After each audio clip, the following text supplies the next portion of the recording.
it's JC with the Handy Millennial. On today's episode, I wanted to cover a couple of different cutting tools. I've seen a lot of conversations in some different Facebook groups and chat threads about what tools to use when. So I wanted to go over a couple of ones that I use a lot for a lot of different things.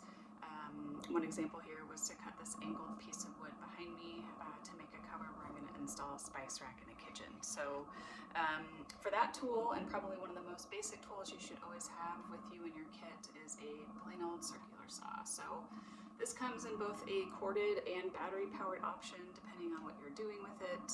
If it's just regular plywood or OSB cuts, you can definitely use the battery version. If you are cutting something like a quartz countertop or kind of a more finicky or fragile material, I would recommend using a plug-in version that has constant power so it doesn't mess up your cut when you're working on that material. So again, this is a very basic Ryobi saw. It does have a spot for the Ryobi 1 batteries.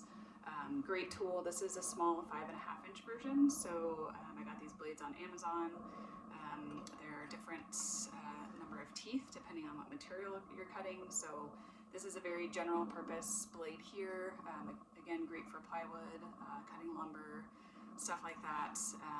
It does have the safety guide here. This will actually move across the material as you're making your cut, so just be aware that this is a part that moves.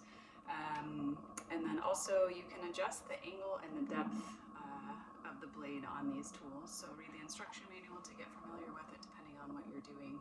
I was able to make some cool 45-degree cuts on the edges of this so it could sit flat against a wall at an angle using this. So again, they all have different adjustments and measurements depending on what you're doing. Pay attention to the depth of the blade, especially depending on the material that you're cutting. You can set that so that it's either more deep or more shallow. Some of the more advanced tools have different controls on them if you need to do something with more options. You can take a look at that. And again, it does have a lot of different features and functionalities. Little handle here, a button to engage it. I don't have a battery in here right now, so I can't show you. But also, changing the blade on these, make sure that you do it appropriately. This is the bolt here that you'll loosen.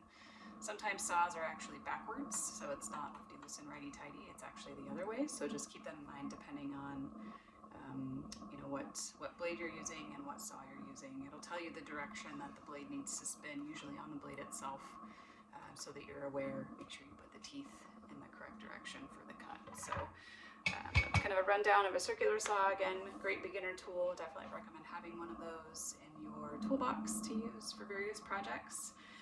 Another thing that I use more frequently, and actually this is one of my super old cobalt tools because I've had this thing forever. I love this. Really great for craftiness is a jigsaw. So one of the cool things, one of the reasons why I've never gotten rid of this one is it actually has adjustable head here, so you can do different things and make different cuts with it. So cool tool. Love jigsaws. For blades, you can buy kits of blades depending on the material that you're cutting again. So anything from metal to wood to this one actually included a laminate blade, which I've used a lot for installing flooring. So with jigsaws, same thing. A lot of them have a T-shank here. You twist this little piece, stick the blade in, and then let go. Make sure that the blade actually locks into this piece and doesn't wiggle out because it will fall out while you're trying to make your cut. So great tool for doing small cuts, crafty cuts. There's a scroll blade in here, but it's actually really thin, so you can get it to kind of bend and move along your material as you're making the cut. So one thing to keep in mind about saws is that you have to let the blade do the work. So don't force it too much. You're going to either break your blade or you're going to hurt yourself, or you're going to mess up your material. So again, the purpose of the tool is it is a power tool, so let it do the cut. Let it have all the power. Obviously, you need to control it to a point that it doesn't kick back on you, but just go with the tool, go with the cut.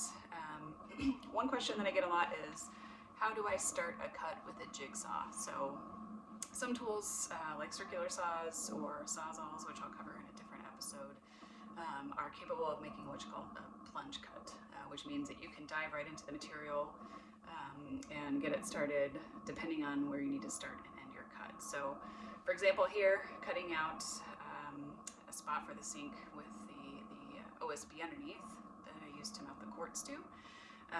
You can use a couple of different tools. Jigsaws are great to get it started.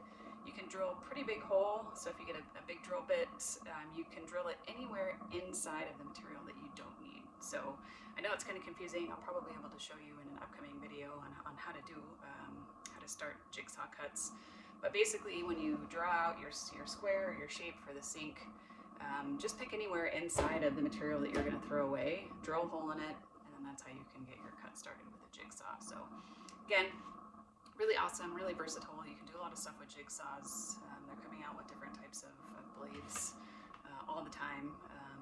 And again, very universal across a lot of the brands. So great tool to have in your toolkit. So last but not least on today's episode, I'm going to cover is a multi-tool. So I just recently purchased one of these in the last year. And I love this thing for so many reasons. You can do a ton of different stuff with this.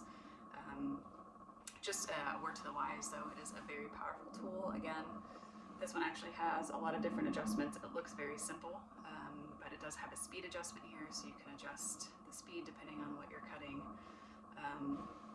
It comes with different blades depending on the materials again, so you'll see this one a lot. And on this, it has worn off because I've used it so much. It'll tell you what type of material it is to cut. So I think this one is for wood. You'll see it actually has bigger teeth here that are spaced further apart. And this tool works by applying a lot of vibration to the material. So it is capable of plunge cuts, so just keep that in mind that when you put it on the material and start it, it is going to probably grab and pull away from where you want to cut. So just be aware if you're working on something that's really pretty or something that you've already painted, it might get scratched up in the process of trying to get the cut started. So what I found most successful with this tool is starting the cut at an angle. So setting it on the material on the corner, pushing power button. Once the cut gets started, you can continue cutting the material. So super cool. I've used it to cut PVC. I've used it to cut aluminum sheet metal on a mobile home. Used it to cut wood. I've used it to cut screws and nails off. And another thing to keep in mind too with this tool is it might need an upgraded battery to give you more power. So this is a 4 amp hour battery from Ryobi. And it does give me the capability to cut a lot of screws and nails off, which is really cool. So again, love this tool. Make sure you wear gloves if you're cutting metal. It does spark. And wear safety glasses to keep materials and fragments out of your eyes. So I'll probably go into depth more on actual cutting with these tools in future episodes. But those are the 3 that I recommend to get started with cutting. So good luck. Please feel free to post comments or feedback in the comment section, and I'll see you all soon.